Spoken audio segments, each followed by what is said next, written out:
we are at the brand new Historical Society building here on Prospect, and I'm with Michael Mischler, and he is the archivist and curator for a brand new Merchants and Memories exhibit here at the La Jolla Historical Society. And Michael, I'll let you go ahead and kind of walk us through this. Okay, sounds good. The point of this exhibit is we wanted to honor the business community in La Jolla, and we wanted to remind people of what a big part of the community of businesses are, especially in a place that thinks of itself as a village. So if we go through here, we talk about that. We'll introduce you first to what we call everyday needs. These are the things that people remember that you need to live. You need your food, you have clothing, we have the drugstores and cars, because I like cars. Cool. And we wanted to look at, this is one of the first buildings, Chase and Ludington, that was a dry goods and a grocer's. They did a lot of things. Later on, they went on to do real estate and a lot of things, which is something you'll find in La Jolla. A company or a group of people will start off in one business and they'll just kind of morph into many different things. Right. So that sometimes a family will be known for one thing and then later another. Right. This is actually the first bakery. Wow. Charles Tononi, I think it was the first baker in town. This is on Fay Street, and eventually they expanded the building out to the edge of Fay Street. And it was there for a number of years until it was knocked down and a bank building was put up in its place. What year ballpark was that they set that up, do you know? This is, let's see, 1910. 1910, bakery, okay. Yeah. So the very first businesses really got started kind of in the very early 1900s. Mm-hmm. That's kind of when we see a lot of the first stores and that coming into the La Jolla area. Mm-hmm. Yeah, it started actually, La Jolla was founded in 1890s, and of course the first things that they actually, I was reading somewhere that one of the first businesses was actually building, that makes sense. Right. But then these businesses, because they had to suddenly start supplying things to people that were living there year-round, or the people who were coming to visit. So merchants are, we kind of say that the funny thing about a merchant is you think of it as being a very staid, very kind of static career, and yet it's actually, it's a big adventure to decide that you're going to start a business and sell things to people and try to supply them with their needs, especially when times are good or when times are bad. It's even harder. Right. Okay, I have to show you this. Department stores. We have Smith's, which is 1917, was a dry goods store. If you needed anything, Smith's would have that for you.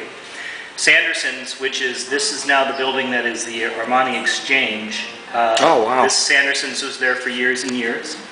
And we have some of the ads from our collection from the from the local newspapers, the La Jolla Light and the La Jolla Journal. We wanted to give the flavor of what it was like. This is from I should know this, I did it all. I think it's 1960. Is for this ad. Yeah, this ad is... that is really cool. This ad is actually 1948, and my favorite ad of all time, Moo Moo Mania. All right. From Eva John Hawaiian Chops. This is 1960. Hawaii had just become a state the year before, and Moo Moos apparently were very big. You've got all the full line of Moo Moos, which I can't even pronounce. The Kamoo Moo, and my favorite, the Shorty Moo, for the fashionable moo wearer. Every fabric, every style. You name it. Every kind, every color. And we had a couple of women in here, older women, who were talking about they used to remember wearing those when they were pregnant. That's what you wore. Right. Now, drugstores.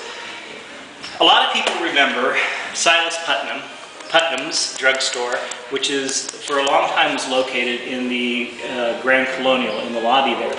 This is actually the first one, which was in the same location, but the original Colonial Hotel was just it was a large house-style hotel, and then when they expanded it, they moved inside.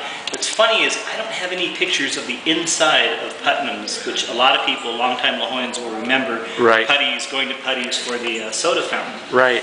We do have pictures of Mr. Morrison, Fred Morrison, I believe it was.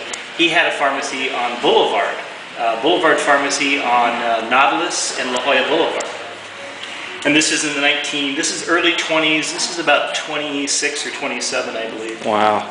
And here he is. That's a great picture. The quality of these photos is really good. We are lucky that some of these were professionally taken when they were originally done, and they've been added to our collection over the years. People have donated them to us, and that's how we like to get things. And yeah, these are really, really good photos. Really good quality. Mm-hmm. And it's fun, actually. The funny thing is, because they're such good quality photos, I was trying to figure out where and when this was, and I could blow the picture up on my computer through Adobe Photoshop, and I could actually read the newspaper. Oh, wow. Enough to get the headlines. That's really cool. Very cool. And what was this place down here at the bottom? This is the same. This is the exterior. Oh, okay. So that's, I got you. Right. Okay. And they were open until, I think, the mid-30s. I'm not sure on that. But he sold it off at one point. It changed to another pharmacy after that. And now we move into our auto services stuff, huh? I like cars. I could have done the whole place on just cars. Yeah. And ads. This is one of the original ads for the 1938 Buick.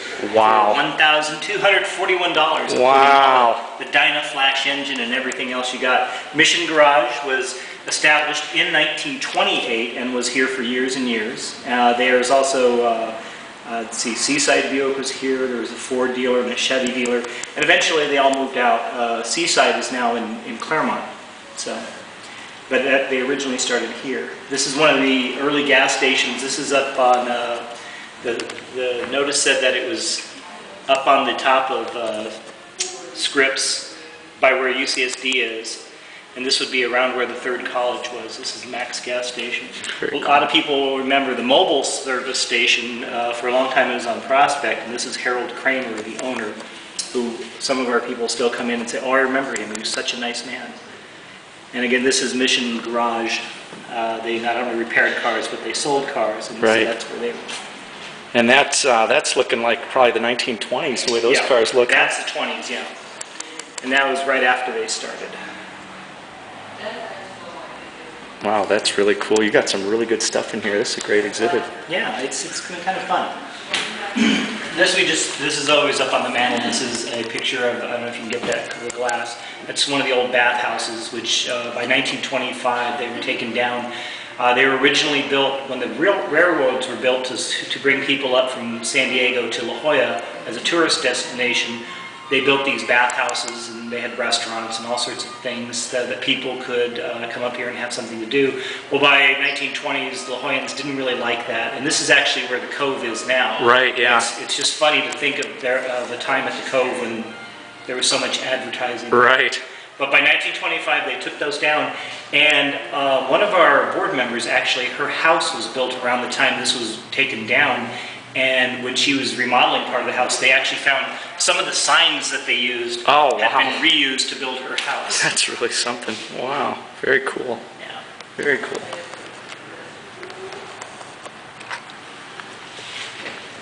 This is, I'll take you to the Cove next. Okay. Anybody who's a long-time La Jollan remembers the Cove, and they remember Spence Wilson, who was the manager for years and years of the Cove. Don Dewhurst, one of our members, referred to him as the babysitter of La Jolla. Because the kids went, yeah. Yeah, well, the parents would go do stuff.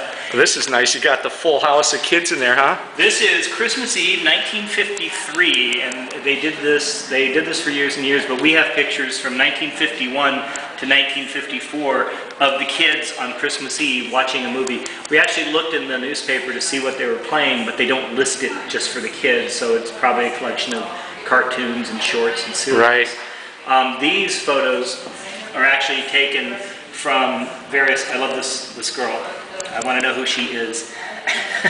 By the end of the exhibit, you'll probably get somebody to give you the... I hope so. We've had people come in. One gentleman spotted his wife in the audience down here. And these are great pictures of these kids with their faces. They are.